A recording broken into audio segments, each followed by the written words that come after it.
I want to get on here and begin to tell some stories.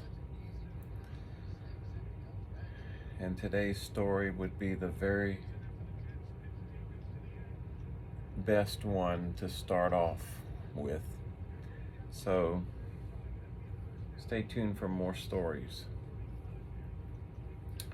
And there's a couple reasons I want to do this. One is since Jill's death, I just realized how much she remembered about things that I didn't remember. And those things kind of bother me, and I don't want those things to slip away.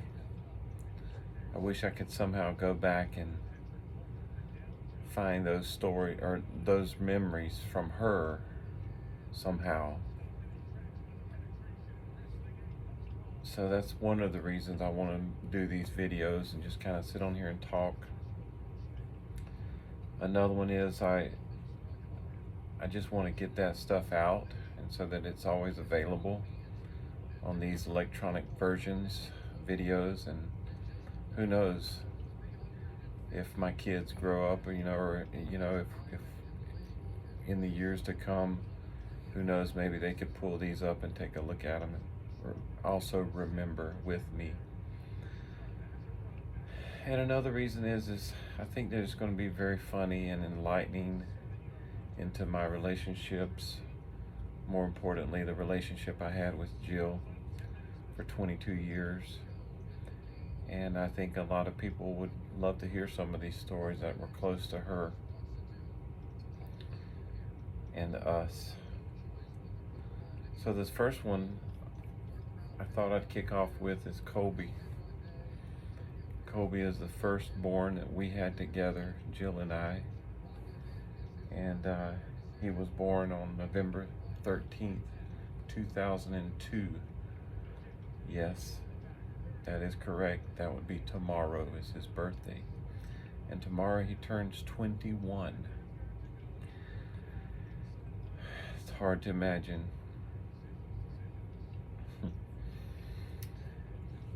I'll start by going back to when Jill told me she was pregnant with him. We were working in the same county service for First Health of the Carolinas, which was a large EMS agency.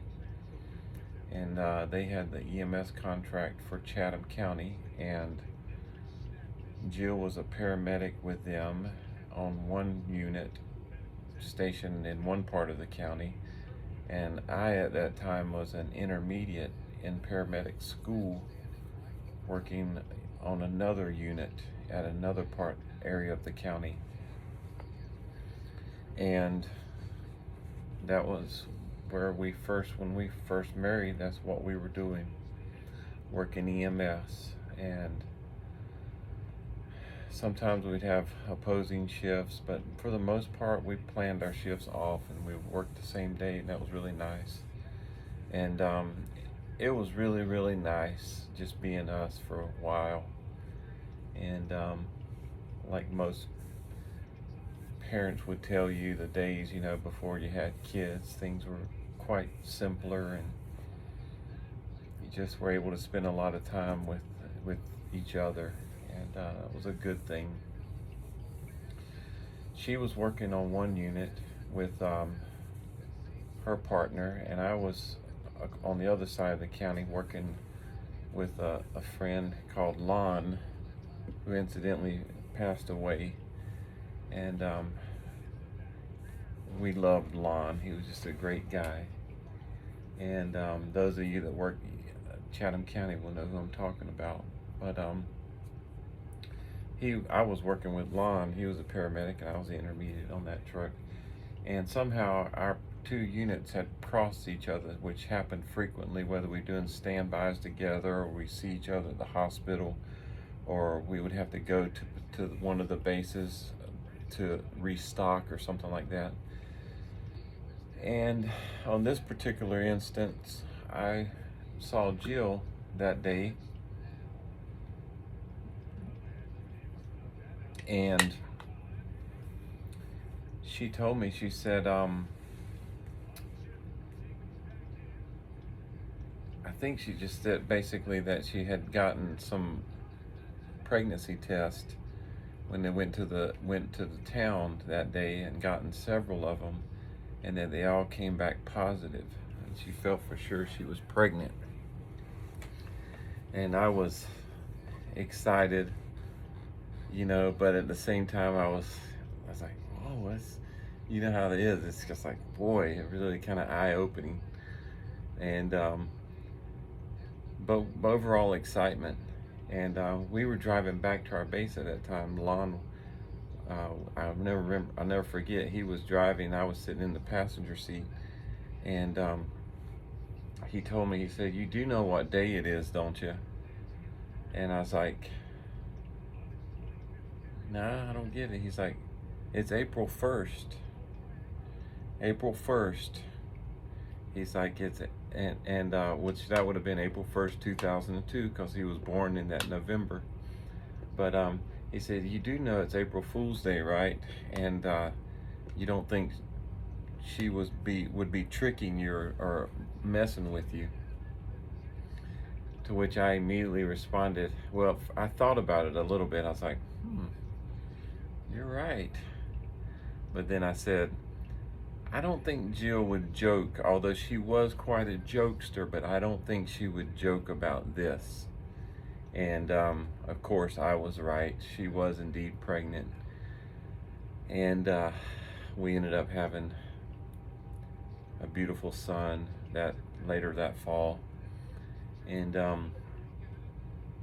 when it comes to naming Colby,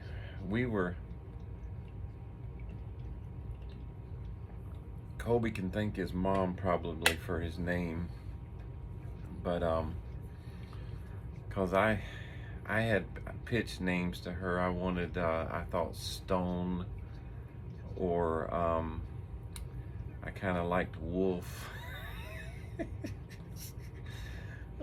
Just some interesting names like that. I don't know. It was just kind of something different, you know. It's kind of what I wanted, and but we were staying in an apartment complex in Sanford, North Carolina, which was real close, just right across the county line of the county we worked in, so it was very convenient. And cute little place, probably a 1-bedroom, maybe, if I can remember correctly. I know it was on the second level, had a nice little pool and a clubhouse, and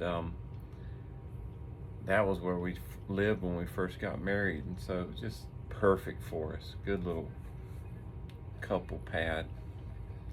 We had a cat at that time, and here's another instance. I don't remember its name, and I don't even remember its color, but Jill would remember those things.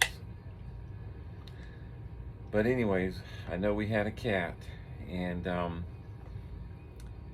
we decided to take names and write them on little pieces of paper, various names that we wanted for a boy. We knew it was a boy, and we were going to put them in this hat and shake them up, and then we were going to draw like 3,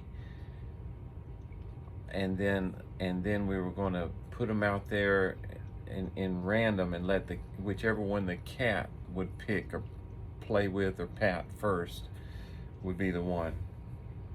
I know, telling it now sounds so dumb, but either way, Colby was one of those names, and that was Jill's choice. And his middle name was Clayton, named after my granddaddy, and which gave me honor. And I enjoyed that Jill didn't mind doing that, because I don't know, I think Clayton would be a hard sell for most moms these days to name their kid, whether it was their first name, second name, or third name. But anyways, we did name him his Colby Clayton Taylor, and the cat picked the ultimate winner. Let's see, pregnancy went real well for her.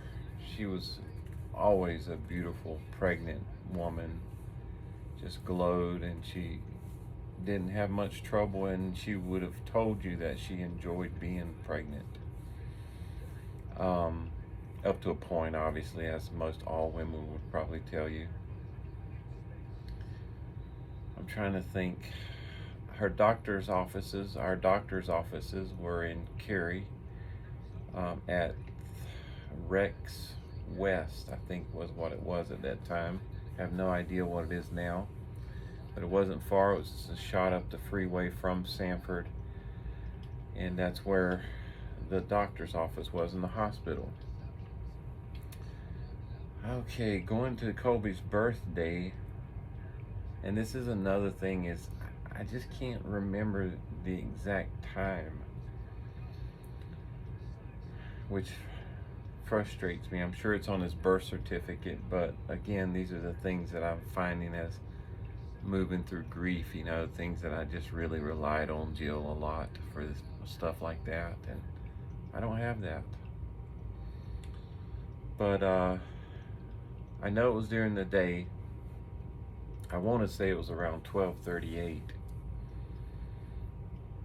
but that also sounds kind of like Sydney's birth time too. So I do know Annabeth's was early morning or morning time. But Colby time approached. We were in the hospital, just beautiful birthing rooms up there. It was a beautiful hospital. Those present, I know Mama was present, and I'm pretty sure Jill wanted her in the room, and I know Jerry Lynn was present, and that is Jill's best friend, and she oddly enough worked with us at First Health of the Carolinas, where Jill and her first met, I believe. But she was there as well in the room with us, and she always brought energy to the room, and needless to say, it was there present for the birth of Colby. And Jill had a playlist of me. She had a birthing plan, and it was very detailed, and they still do these things, and who would be present, and certain the atmosphere and environment and so forth. And she had I remember a speaker sitting over on the side, and it was playing Pink Floyd, and I'm pretty positive that Colby was born to Pink Floyd, which is interesting if you know Colby. His birth was non-traumatic compared to Sydney's, another story for another time. But it wasn't an easy birth, as if any birth is easy. But the doctor did make a comment that Jill's cervix was kind of small, and Colby was of size, making it difficult. And so when he was born, he had scratches where he'd scratched his face, and he was all red, and maybe some bruises. He looked like he had been kind of through a battle. And that was the battle that it took for him to be born. And the birth of it, I got to cut the umbilical cord, and it all didn't hit me right then in that moment. We did cry. I know I cried, which doesn't take much, but it meant something to me to be there and to first hold Colby. But it didn't really hit me until later that day. And I'll close with this. We're going on about 15 minutes. It's not bad. But born, and later that day, after everybody was out of the room and it was just Jill and I in her room, and they had bathed Colby, and they brought him out, and he was laying underneath that heat lamp on a little open isolette, and he was just laying there underneath that light, and the lights were kind of turned down in the room, and Jill was just sitting over there on the bed, and I was just standing there looking down at this baby. And that's when things really hit me.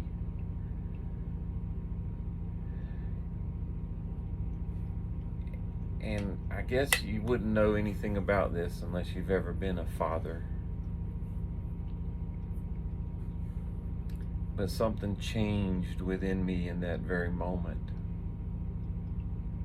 A real deep connection.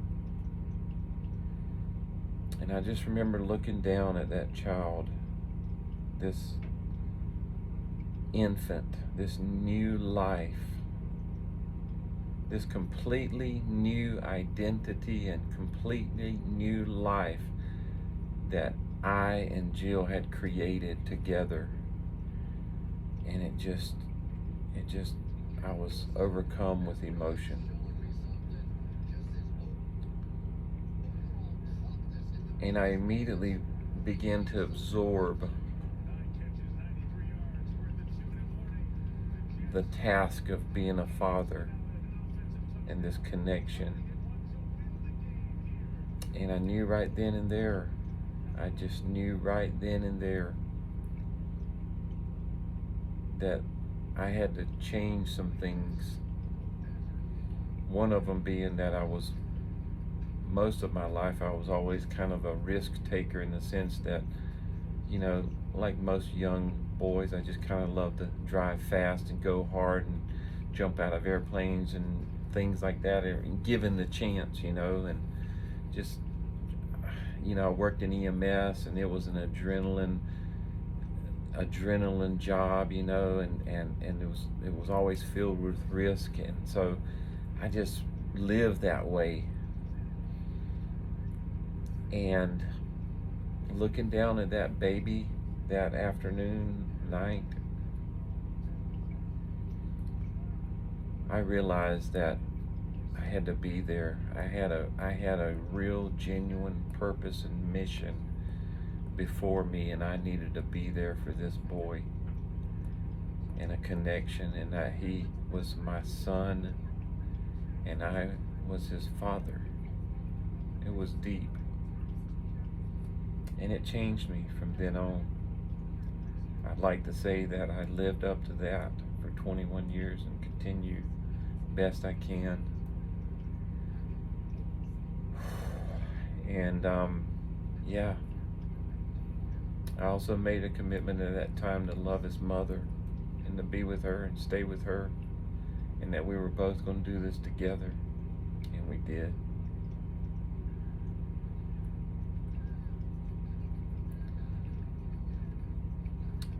And then I'll just close with this last thing, just kind of on the same note.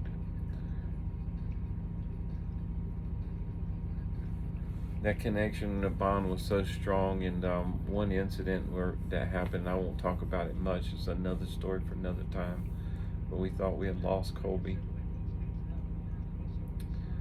And it was about 48 hours where we just didn't know where he was, and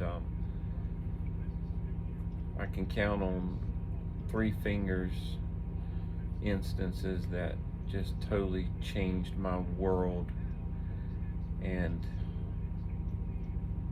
that being one of them. But I thought I had lost my son, and